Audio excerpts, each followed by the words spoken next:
One of the reasons why I went to China, it's not just because I'd lost my driver's license and I couldn't get work in Australia because I was in sales.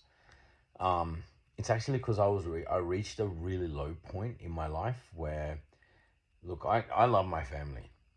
My mom, dad, they did great for me. I'm always appreciative of them. But I come from a lot of my family members are great, and if you're watching this, I love you. But we have a lot of toxic family members in my family group, and since I was young, I've been pushed around by these family members. I'm just gonna say that, and in some cases, like even beaten up and abused, like mentally, verbally, and in some cases physically by them. And I grew up like that. It's unfortunate, but that's how it is. And then I had this pressure of I need to show, I need to do something for myself. I need to, and then I was always like, whenever I drove a car, I always drove fast, which was stupid. And don't drive fast. Be safe. Wear a seatbelt. And I lost my license because of like demerits. I lost my license over, and I deserved it, man. You know, I had every right to lose my driver's license. Good on them for taking it away for a year. I learned my lesson.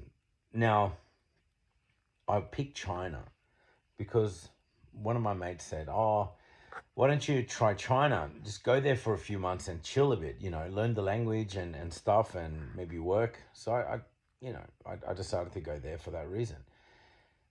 You guys already know how I went there and where I went. But what you don't know is the difficulty of me first arriving in China. It was hard, man. Like, it was a different China back then. It's not like China today. Like, China in 2010 is different to China in 2025.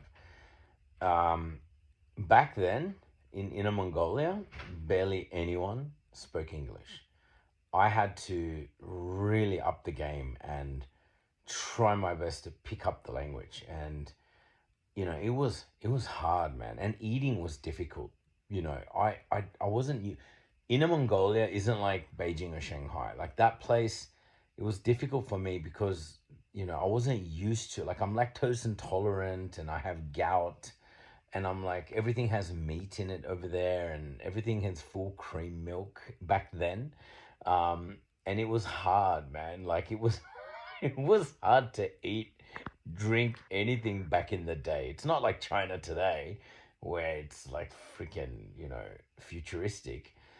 And you know what's even funnier though? When I first started working in China, my first job was at a school. It's called Number 35 Middle School in Hohhot in Mongolia. And I used to like, my salary was 7,300 Chinese yuan per month. That's pretty good for back then in Hohhot.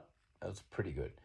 And I was working like 5, 6 days a week, and I had uh, I had invited. I didn't know Chinese culture really well, so I had invited the teachers all to lunch, and I didn't know that in China, when you invite someone, it means you invite them. So, being me, the idiot from Western Sydney, the dumbass who had no idea about Chinese culture, invited 30 people to the Shangri La Hotel in Hohhot, thinking I would only pay for myself. And everyone was so excited at the school. Like, they were so excited. They're like, "Yeah, all right, damn it, really? Sure? You inviting all of us?" I'm like, "Yeah, why not? Let's just go have lunch, Let's just do lunch." And then we all ended up having lunch, and there's like a bunch of teachers from there. There's a bunch of them, and they're all just waiting and looking at me awkwardly at the end. And then one guy said, "Oh, we should start going, right, David? Right, David?" I'm like, "What's going on?" And then thankfully, one of the teachers, he's a younger guy, he said to me in English, he said, "David, in China, when you invite someone or some people, then you pay for them." And I almost shat my pants. Like, let me tell you how much it cost. You do the math. $30 times 30. It was like really, really, really expensive for me. And holy shit, I didn't have that much money on me. Thankfully, I had a credit card that allowed me to spend, I think it was up to just over $1,000, and I maxed it at at that lunch.